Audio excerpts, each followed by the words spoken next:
Muito bem, nós vamos lá fazer uma perícia da Justiça do Trabalho. E nessa perícia é muito comum a gente perguntar assim para o trabalhador, ou até vem lá no documento do médico que atende ele lá, doença causada por repetitividade. A gente pergunta para o trabalhador, e aí, o que você acha que é a sua causa da sua doença? Ele fala assim, doutor, é claro, repetitividade.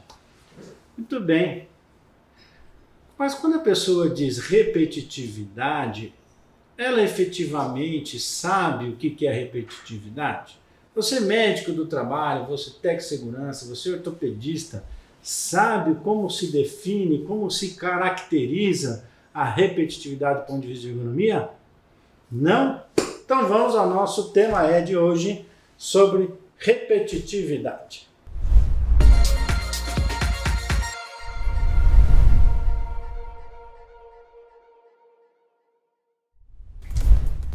Sou José Marcelo Penteado, médico do trabalho, perito judicial, tendo realizado já inúmeras perícias médicas, mais de 7.000 e tantas perícias médicas no Justiça do Trabalho, e tenho estudado bastante as questões de ergonomia, sou professor da pós-graduação de ergonomia da Universidade Estadual de Londrina, convido vocês a conhecerem a nossa pós-graduação, uma das poucas que são acreditadas, inclusive, pela Abergo, e onde a gente dá muito a aula lá das questões de biomecânica.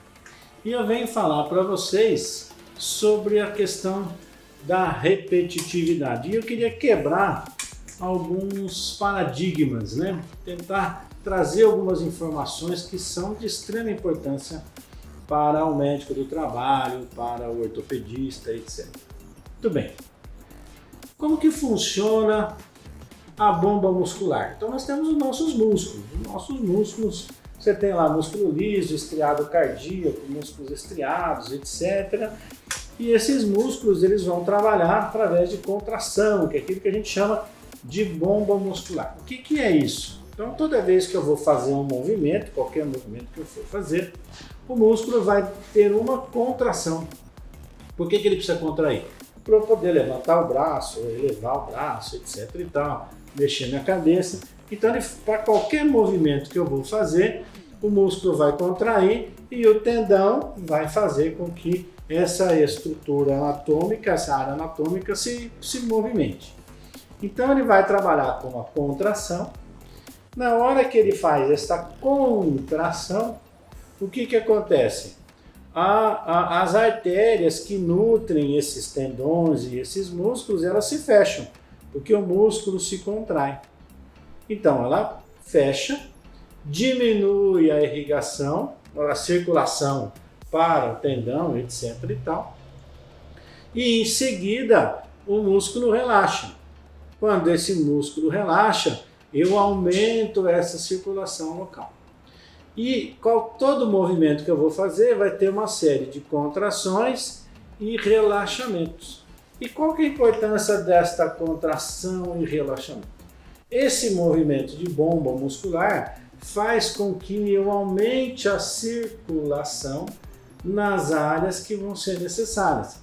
Aumentando a circulação, eu vou ter com esse sistema de bomba, eu vou ter uma melhora na oxigenação, eu levo mais oxigênio para o local, eu levo mais açúcar de alta energia, que é o glicogênio, então esse açúcar vai ajudar a alimentar essas células e produzir força para essas células, e ao mesmo tempo faz um sistema de drenagem com essa circulação, fechando e entrando e saindo, vai fazer um sistema de drenagem e que vai eliminar os resíduos, são os metabólitos produzidos, principalmente ali nós estamos falando de ácido pirúvico, ácido lático, não importa muito os nomes, mas assim, vai eliminar esses metabólitos e vai fazer com que esse sistema funcione melhor.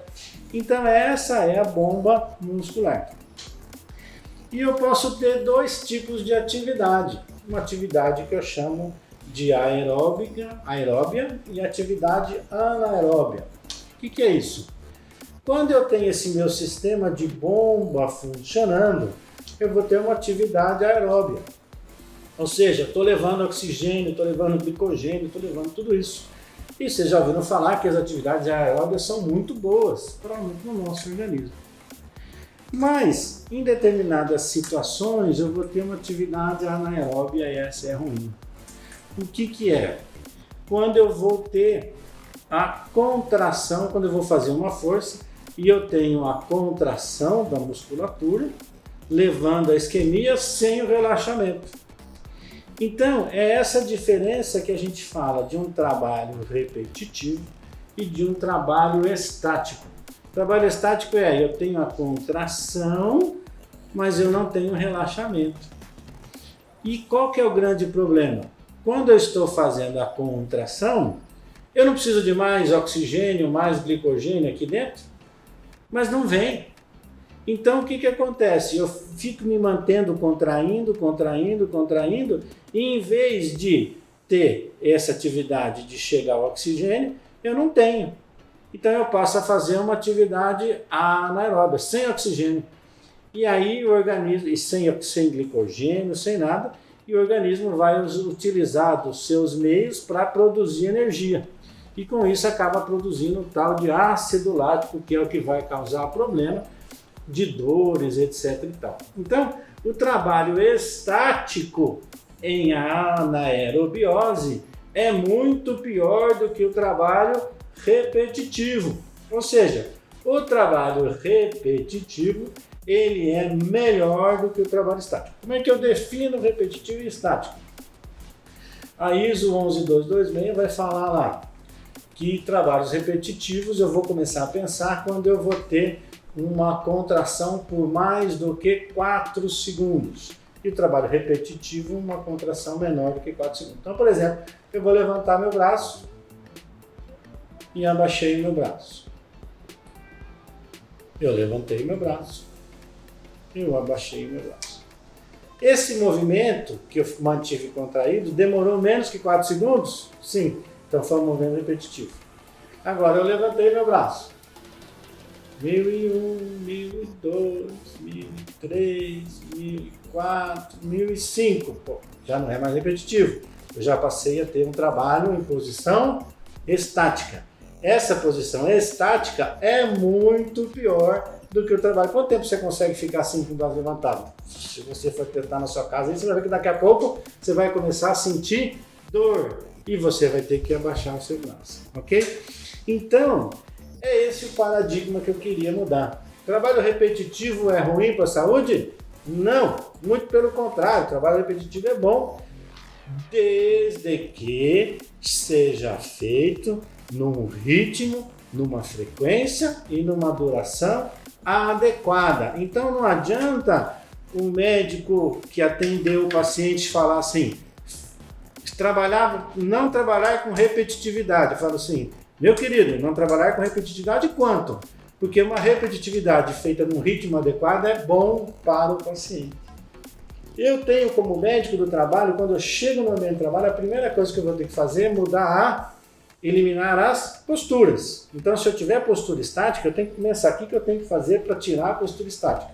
Depois eu vou pensar na repetitividade. Na repetitividade, eu vou defini-la lá de acordo com a frequência, intensidade e duração. E aí existem vários métodos ergonômicos. Quando a gente fala de repetitividade de membros superiores, a gente vai falar em uma ISO, que é chamada ISO 1122383, onde ela está incluída a famosa metodologia OCA. E lá tem as definições, então. O que eu vou definir? O que eu preciso saber sobre repetitividade? Então eu vou ler para vocês aqui algumas definições que são importantes para você começar a pensar na questão de repetitividade. O primeiro conceito que a gente tem que saber é o que são ações técnicas. Ações técnicas são ações manuais elementares necessárias para completar as operações dentro do ciclo. Muito bem. Então, o que é uma ação técnica? Então, estou aqui, meu óculos, peguei, posicionei. Então, eu fiz duas ações técnicas, ok? A primeira ação técnica foi pegar o meu óculos, a segunda ação técnica foi posicionar, colocar o meu óculos aqui. Depois vocês vão ver dentro lá, vão estudar, né? Façam os nossos cursos, né? Os nossos cursos todos aí de ergonomia que a gente tem feito no Brasil todo, para entender o que é ação técnica, como avaliar cada ação técnica e tal. Mas esse é um termo. Então, ação técnica é todo movimento, toda ação elementar necessária para eu fazer uma determinada atividade. Esse é o primeiro conceito. Segundo conceito, ciclo de trabalho.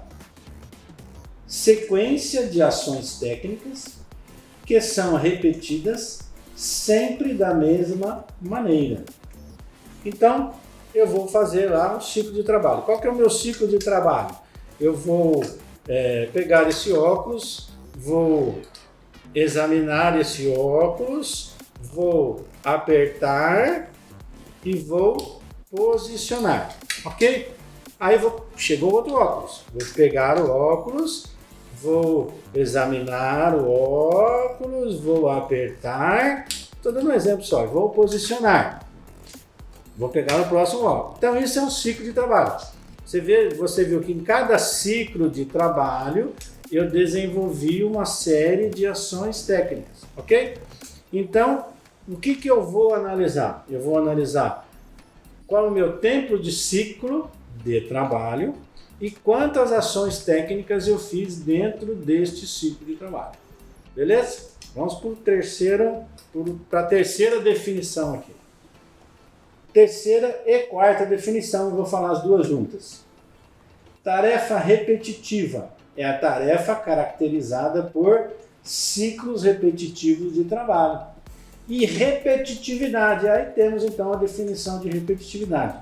É a característica de uma tarefa quando uma pessoa estiver repetindo continuamente o mesmo ciclo de trabalho, as mesmas ações e os mesmos movimentos.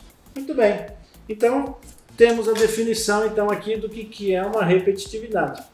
E para eu saber se esta repetitividade ela é deletéria ou não ao organismo, eu vou ter que fazer o quê? Resolução 2183/2018 do Conselho Federal de Medicina, eu vou ter que fazer a vistoria no local de trabalho.